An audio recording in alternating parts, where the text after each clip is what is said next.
And here we are. You've seen the title, you know what we're about to talk about, and I would guess you've had this conversation with your friends time and time again, but it's time to do this right. I am Simon from WhatCulture, and if you've been watching WWE for the last few years, you know that 50-50 booking doesn't help us build stars at all, and that 50-50 booking has to stop now. Why? Here's why.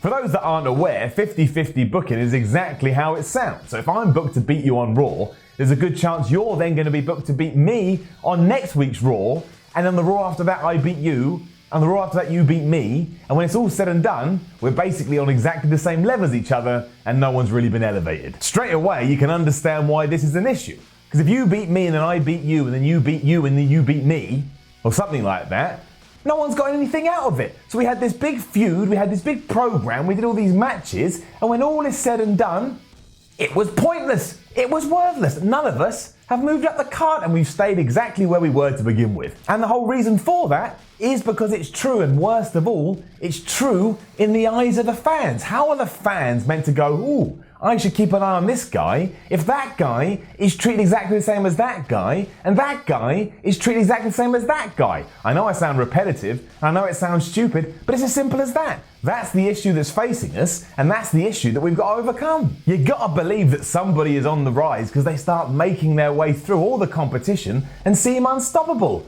So when it doesn't happen, sooner rather than later, you're gonna give up. The question is then, why does WWE decide to do this? And their answer would be that wins and losses don't matter. But you know that's not true, and I know that's not true because it is true. Why are we tuning into the damn thing to begin with? But also, there's a perfect example staring us all in the face, and that example is Roman Reigns. As we all know, Reigns is considered a top talent by the powers that be, and we're not here to argue that today. It's been done in the past, and it will be done for 7,200 years in the future.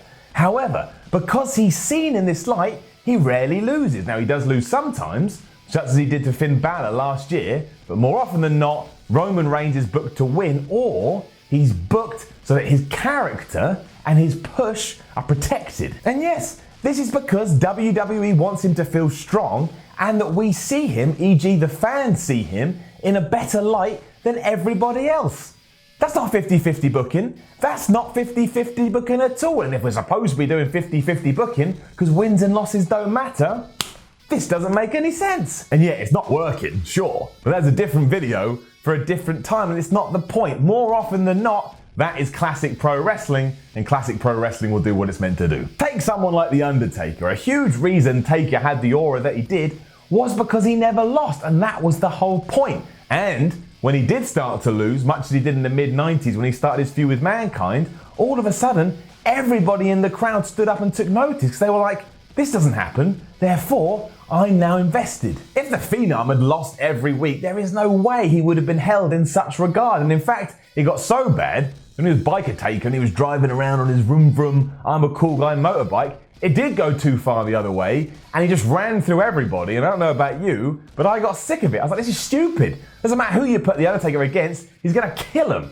You can't do that either. With all that in mind then, it's a mystery why WWE would want to keep all of these mid-carders, because it is mostly mid-carders, in this state of limbo. Maybe, just maybe, it's actually because that's where they want to keep them. They want to keep the status quo there, and they have no interest in pushing any of them, so they actively keep them on the same level. But if that is the case, why have them around in the first place? Why even have a mid-card if it's not going to matter, and all that is going to matter is the main event? You may as well just start a show and go straight to the main event, because otherwise you're wasting your time, you're wasting my time, you're wasting everybody else's time. On top of that, look at Jinder Mahal. Now, I'm actually alright with what WWE did do with Jinder, but that's mostly because I'm so sick of the same guys getting the same pushes. It's actually nice for WWE to take a chance on someone new, and again, it breaks up this mid-card pattern, and right now breaking up the mid-card pattern is like Christmas come early, or Hanukkah if you're Jewish. If, however, we didn't have to suffer this whole everybody's on the same level ridiculousness,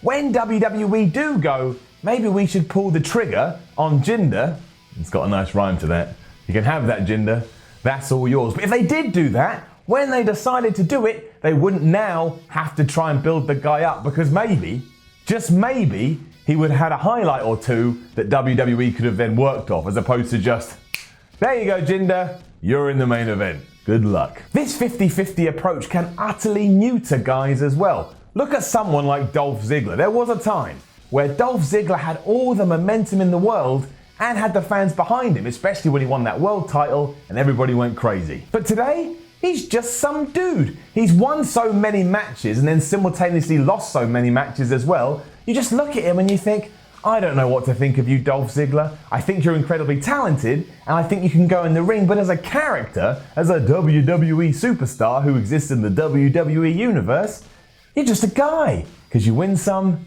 and then you lose some. Does anyone actually believe in Ziggler anymore? And if they do they believe in him enough? Because I don't think it's the case, because it simply can't be the case, because you're not given the tools to do so. It's nice in a way that WWE wants to keep everybody within this same pegging. That's lovely. You don't have to have massive losers, but much like in the world of MMA, you need massive losers and you need massive winners. Do you think Brock would be Brock if he didn't win all the time? No, he wouldn't. The reason he turned into the Brock we know now is because he beat The Undertaker at WrestleMania and then he didn't lose for ages. In fact, he only lost to Goldberg, and that was just some small blip in a story, and now he's off to winning again. The point is, WWE needs to choose who they're getting behind and then let them win. Focus on that guy for a while. And if I don't agree with your choice, fine, but it's your choice and you gotta stick to the grain. See what you can do with them, and yeah, that may mean some other wrestlers have to suffer initially, but hopefully you got the foresight to think, well, now we need to do something with that guy,